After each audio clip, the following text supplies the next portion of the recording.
it's at this point it started becoming the practice started becoming a lot more based on theory than it was before, because I was trying to understand what this idea meant really, composing theatre as music. And I think, in my mind at least, this is how composed theatre was different until today, at least, when you start talking about thinking musically or musical thinking, adding musical thinking into this.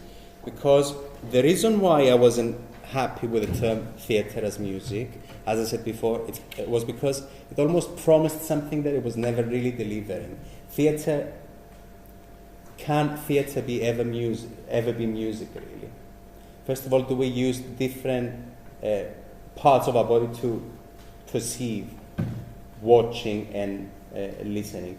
I mean, that's a very good way of putting it, but it is very different. We perceive it very differently, and that's one reason why we perceive it differently.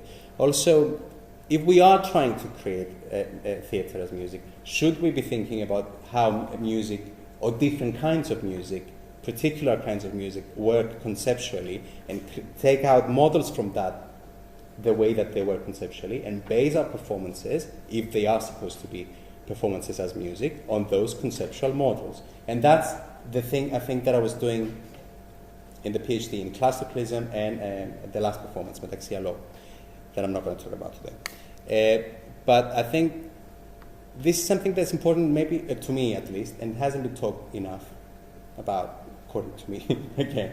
But I think it is important to think about music conceptually rather than just thinking about it structurally when we are putting a performance together. And the kind of music that we use in the performance is always related to a concept behind it, and or a conceptual model. And I think we should be thinking that while we're creating a performance which is supposed to be a performance as music.